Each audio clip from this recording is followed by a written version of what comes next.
A week or so ago, a news story broke here in Oklahoma that's quickly gained national attention. A junior pre-med student at the University of Oklahoma was given an assignment to write a short response to a scholarly article about gender in her psychology class. Super common undergrad assignment. However, rather than properly addressing or even properly summarizing this paper, the student decided that this was her God's not dead moment. This was her chance to tell her professor and the entire world about her strong biblical beliefs and to speak out against the demonic lies that Satan is spreading against trans people and gender. And this is not me being hyperbolic, by the way. These are all things that she actually wrote for 2 miserable pages. She wrote more than the assignment actually required just to talk about her personal religious beliefs. And now she talks about how she's going to raise her children someday in the light of the Lord, and how the belief in multiple genders is demonic and comes from hell. And as a result, she was awarded an F for the assignment.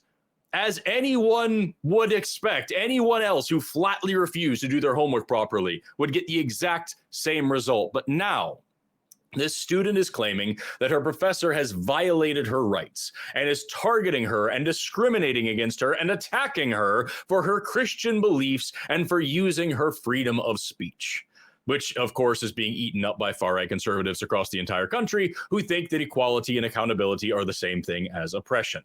Now, if this situation happened anywhere else, we probably wouldn't be talking about it right now.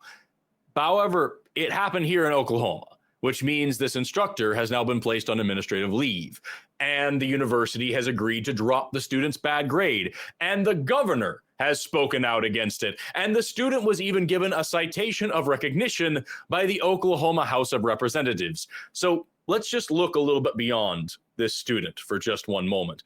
This brand of Christianity, especially when it's paired with the nationalism that has been on the rise at such an alarming rate lately, it's more than just an embarrassing news story. It is an existential threat to our country. The beliefs that this is a Christian nation, that we were founded on Christian values, that this nation and its progress are all the result of Christianity spreading in the West, and most perilous of all, that this holy framework is under attack, that we are straying from the path and must be brought back, is more than just absurd. It is dangerous.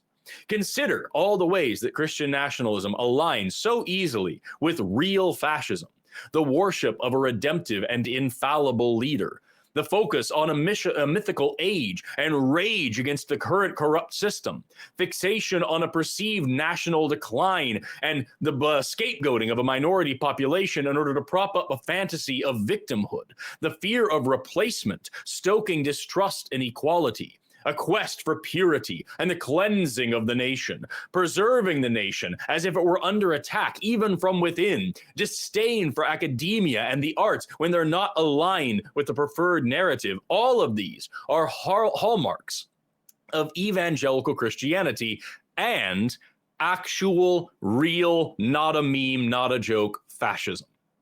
So is this the problem or the fault of some narcissistic pre-med student who blew it on an essay? Of course not. But the fact that our government folded so quickly to such a weak challenge is seriously alarming.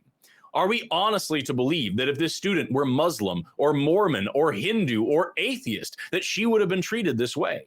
Does anyone seriously think the governor of Oklahoma would have made a statement about preserving the student's freedoms if she had called Christians demonic instead of trans people? Obviously not. If we can whip the public and our politicians into this kind of frenzy with a poorly written Bible rant not being taken as serious science in a university course, we should all be seriously concerned. So, please, support your local atheist and civil rights organizations. They are more needed now than ever.